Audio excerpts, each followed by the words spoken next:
ഞാൻ നിന്നോട് അപ്പോഴേ പറഞ്ഞ എൽസ സമയത്ത് ഇറങ്ങണം ഇനിയിപ്പോ കുറച്ച് ദിവസം കൂടെ ഉള്ളൂ. നാളെ നാളഞ്ഞും പരിപാടികൾ കഴിഞ്ഞ് ഞാൻ ബുധനാഴ്ച അങ്ങ് പോകും.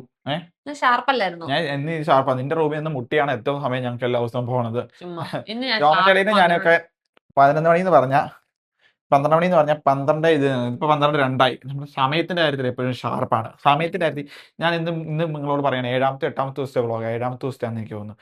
സമയം പാലിച്ചില്ലെങ്കിൽ നിങ്ങൾ ഒരു കാലത്തും ജീവിതത്തിൽ രക്ഷപ്പെടത്തില്ല. കാരണം രാവിലെ നേരത്തെ എഴുന്നേൽക്കുക. കാരണം ഞാൻ 7 മണിക്ക് എഴുന്നേൽക്കുന്നു, അളിയൻ 10 മണിക്ക് എഴുന്നേൽക്കുന്നു, നീ 12 മണിക്ക് എഴുന്നേൽക്കുന്നു.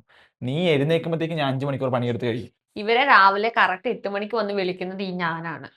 രണ്ടുപേരെയും ഞാനിങ്ങനെ കാലിൽ വെച്ച് കുലുക്കി എനിക്ക് ബി എനിക്ക് ജോമറ്റ് എന്ന് പറഞ്ഞ് പിന്നെ വിളിച്ചാണ് ഞങ്ങളുടെ റൂമിന്റെ കീ ഓൾറെഡി ഇവളുടെ കയ്യിലുണ്ട്. ഇവൾ അതുമായിട്ടാ പോണത് വൈകിട്ട്. അതെന്തിനാ അത് ഇവരെ വിളിക്കാൻ ഞങ്ങളെ വരാൻ? എന്റെ റെസ്പോൺസിബിലിറ്റി നിങ്ങൾക്കാരും കാണുന്നില്ല. എനിക്ക് രാവിലെ പിന്നെ എഴുന്നേറ്റ് അതുപോലെ പണിയെടുക്കണം തന്നെ നാട്ടിൽ. ഇവിടുത്തെ മണി ബാഗ് ഹാൻഡ്ലിങ്, അതുപോലെ നമ്മുടെ അതർ തിങ്സ് ഒക്കെ ഹാൻഡിൽ ചെയ്യുന്നത് കീപ്പ് ചെയ്യുന്നത് ഞാനാണ്. പിന്നെ എന്തിനാ ബിക്കോസ് ഞാൻ ദീസ് കൊണ്ടു ഡേയ്സ് ആർ നോട്ട് കിടക്കണത്? റെസ്പോൺസിബിൾ. പിന്നെ എന്തിനാ പിന്നെ ഞാൻ കൊണ്ടു കിടക്കണത്? അപ്പൊ നിന്നെ ഞാൻ കൊണ്ടു നടക്കുന്നതോ? ആഹാ.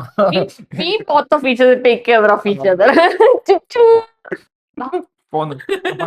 ഇനിയിപ്പോ നമ്മൾ ഇന്നത്തെ കാര്യപരിപാടികൾ ഞായറാഴ്ചയാണ്. അതുകൊണ്ട് രാവിലെ കുറച്ച് പരിപാടികൾ ഉണ്ടായിരുന്നു, അത് നമ്മൾ തീർത്തു. ഇനി നമ്മൾ ലഞ്ച് കഴിക്കാൻ പോകുന്നു. ലഞ്ച് കഴിച്ചിട്ട് നമ്മൾ നേരെ അവിടുന്ന് യോട്ടിലേക്ക് പോകുന്നു, പെം ജുമേറ. അവിടുന്ന് യോട്ട് കഴിഞ്ഞ് നമ്മൾ തിരിച്ച് ഈവനിങ് എത്തുന്നു. നാളെ തിങ്കളാഴ്ചയാണ്. വെരി ബിസി ഉള്ള നിമിഷങ്ങൾ ഞങ്ങൾക്ക് ഭയങ്കര ക്രൂഷ്യലാണ്. കാരണം ഫുഡ് കഴിക്കാൻ വേണ്ടി പോവാ. ഞങ്ങൾക്ക് ഫുഡ് എന്ത് കഴിക്കണം എന്നുള്ളത് അവിടെ ചെന്ന് മെനു ബുക്ക് കാണാൻ ഡിസൈഡ് ചെയ്യാൻ പറ്റത്തില്ല. അത് ഇവരുടെ ഒരു അസുഖം. അവര് കടയിൽ ചെല്ലുമ്പോൾ ഇവിടെ ദുബായിലൊക്കെ ആണെങ്കിൽ എല്ലാവർക്കും അറിയാം, ഒരു വലിയ ആൽബമാണ്. ഇവര് രണ്ടുപേരും കൊണ്ട് അത് തുറന്ന് ഇരുന്നെങ്കിൽ ഇരിക്കും. പിന്നെ ആണെങ്കിൽ എപ്പോഴാ തീരുന്നത് ദൈവത്തിന് മാത്രം. ഞാൻ ചോറ് മീൻ വറുത്തത് അല്ലെങ്കിൽ ടുഡേ എന്ത് കണ്ടുപിടിക്കുമെന്ന് നമുക്ക് നോക്കാം. അപ്പൊ ശരി, നമുക്ക് പയ്യെ വ്ളോഗ് ചെയ്യാം.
അപ്പൊ നമ്മൾ ഇന്ന് എന്താ പറയുക, ഒരു സൺഡേ ആയിട്ട് ഇതാക്കാൻ വേണ്ടി ഒരു യോട്ട് ട്രിപ്പാണ് നമ്മൾ എടുത്തിരിക്കുന്നത്.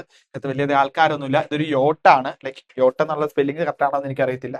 പിന്നെ അത് അടിപൊളി സംഭവങ്ങളാണ് ഉള്ളത്. ഇപ്പൊ ഇത് നമ്മൾ ഇരുന്ന ഒരു ലോഞ്ച് ഏരിയ ആണ്. പിന്നെ ഇതൊരു ബെഡ്റൂം സ്പേസും കാര്യങ്ങളൊക്കെയാണ് നിങ്ങൾ കാണുന്നത്. അത് കൂടാണ്ട് പിന്നെ മുകളിലേക്ക് ഇതിന്റെ ഡൗൺ ഫ്ലോർ ആണേ ഇവിടെ ഉള്ളത്. പിന്നീടാണെന്നുണ്ടെങ്കിൽ അടുത്ത അപ്പർ ഡക്കിലേക്ക് കയറി വരുവാണെന്നുണ്ടെങ്കിൽ ഇവിടെ ക്യാപ്റ്റൻ ഇരിക്കുന്ന സീറ്റും കാര്യങ്ങളും സംഭവങ്ങളും ഒക്കെ നിങ്ങൾക്ക് കാണാൻ പറ്റും. പിന്നെ ഒരു വെടിച്ചില് ലോഞ്ചാണ് ഇവിടെ ഉള്ളത്. അത്യാവശ്യം കിടിലമായിട്ട് നമുക്ക് ഇതാക്കാൻ പറ്റിയ ഒരു ലോഞ്ച് നമുക്ക് ഇവിടെ കാണാൻ പറ്റും. ലോഞ്ചിൽ നിന്ന് ഫോട്ടോസ് എടുക്കാം, ഫുഡ് കഴിക്കാം. നിങ്ങൾക്ക് ഫാമിലിക്ക് ദുബായിലൊക്കെ വരുമ്പോൾ എടുക്കാൻ പറ്റിയ സംഭവമാണ്.